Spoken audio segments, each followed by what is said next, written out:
When you hear a title like Rascal Does Not Dream of Bunny Girl Senpai, you'd probably immediately lower your expectations for the show itself and maybe choose not to watch it. That's hardly the case for the show. In fact, after giving it a try, I could easily say the show blew both my mind and the low expectations I had set for it. If there's one thing I learned from watching Rascal, it's to never judge an anime from its title. Rascal Does Not Dream of Bunny Girl Senpai is about a second-year Sakata Azusagawa one day chilling at his local library when a girl catches his attention walking by. She is wearing a sexy bunny girl outfit and nobody else in the library except Sakata himself can see her. The girl is a famous young actress known as Sakurajima Mai and is also Sakata's senpai. Despite the strange event, Mai tells Sakata to forget what he saw.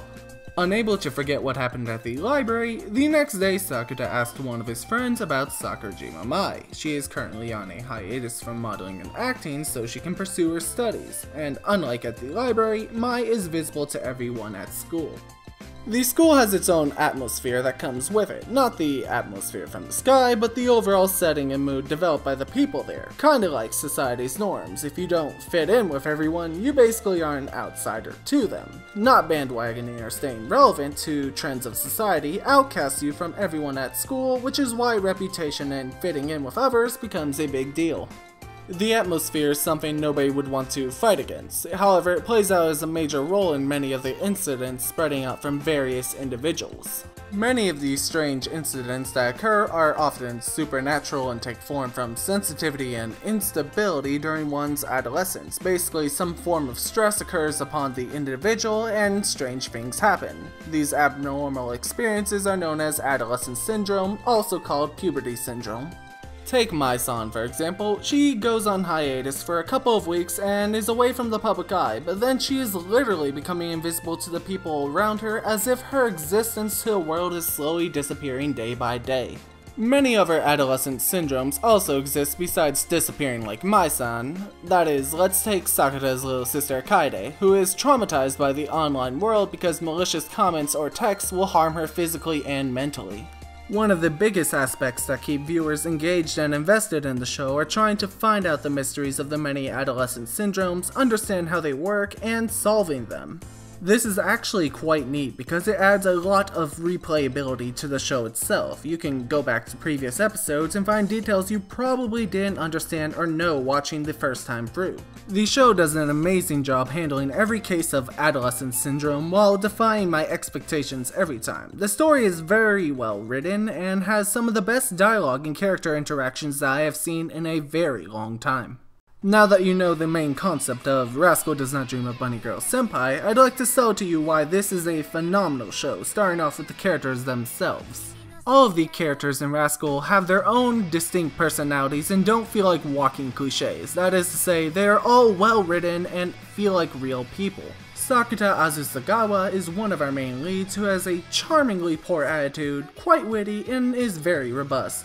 He will speak his mind for better or worse, depending on the scenario, and therefore can make girls in particular a bit uncomfortable, especially when it comes to lewd thoughts and remarks. This makes for many conversations ending up hilarious, but still meaningful and serious when it has to be. Sakata is a good guy and is willing to compromise a lot for those he cares about. To him, he would be fine as long as he has one friend by his side. That's all he needs to be happy. Sakata genuinely doesn't care about what others in the atmosphere think about him, as they don't really matter to him. The relationship he holds towards Mai-san is both very satisfying to watch, and their connection to each other couldn't be better. Sakurajima Mai, on the other hand, is both sensitive and smart. She tries to put up a front towards her sensitivities and is a polite girl. When it comes to Sakata's lewd remarks, she is often prepared to pinch or stomp on his foot. It is always enjoyable watching her and Sakata interact with each other.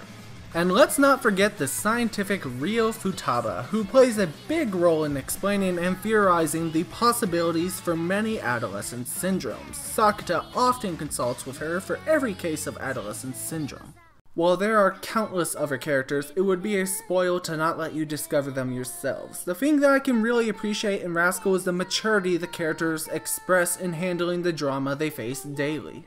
For many shows, you would typically expect characters to handle themselves in childish ways. When it comes down to interactions, Rascal excels at taking a more realistic approach to solving problems and developing relations between characters, like those times you buy food for a friend because they can't, or remembering different aspects of people and choosing to be there for them. Another fantastic part of Rascal Does Not Dream of Bunny Girl Senpai is the very well written story it has. Trying to understand and solve the adolescent syndromes is definitely a huge part in keeping me engaged with the show, alongside wondering what happens next. As I said before, the show has managed to defy my expectations every time in the best possible way. The developing romance between our leads is a treasure to behold and is crafted exceptionally well. If you ever watch Sakura and Mai-san interact with each other, it is practically a goldmine. Seeing them together, you can believe they may as well be a couple. Character development and dialogue are one of the strongest selling points for me when watching Rascal because it not only feels realistic but is also paid very closely to in attention and detail. Many things that get brought up early on have become relevant later, and I love the tiny hints we get from so many details in this show. The creators have done a superb job with the attention to detail. I was thoroughly impressed with the care placed into making the show. I can't complain about the animation, colors, or soundtrack for the show either. The music really adds up to the emotions of the show and fit well with its theme. The opening soundtrack Kimi no Se by the Peggies is fun and immersive as it flows with the opening itself, which features a broad variety of girls Sakura is likely to meet throughout the story. Upon first glance, seeing this many girls in the opening would bring up the assumption this is a harem anime with lots of rom-com, which actually isn't the case. If that's what you are into, you won't necessarily be disappointed either. The show features many arcs for its respective girls, and there is plenty of romance to be offered. The outro and ending song, correct me if I say it wrong, Fukashigi no Karte, offers an eerie and emotional feeling that is whimsical and relevant to the story. I love how the outro changes with every character arc. It's refreshing to see each character getting the attention they deserve with their respective arcs. The vibrant color palette chosen is gorgeous and really adds to the tone put out in front of us. When the show gets emotional or serious, its visuals perfectly complement the mood of the story every time, and I am very satisfied with how it turned out. Rascal Does Not Dream of Bunny Girl Senpai is truly fantastic in almost every possible way I could think of. I couldn't have asked for a better series, easily one of the best, if not the best anime we currently have for the fall season of 2018. I have a lot of respect and appreciation for this show and was glad I gave it a shot. It made me realize I shouldn't judge an anime off the title itself. I highly recommend you give this show the chance it deserves. Please give Rascal Does Not Dream of Bunny Girl Senpai a watch. It is available on both Funimation and Crunchyroll. I will have a link down in the description below if you are curious about these shows. If you want to watch them, you have to make sure you have an account on either of those services. Thank you all for watching my very first review and recommendation for great anime. If there's another show that deserves to be reviewed or remains a hidden gem, please let me know in the comments below. I'd love to do more reviews on other shows. If you enjoyed the review, it'd be awesome if you could leave a like or share. That way others can get recommendations and come to know great shows like this one.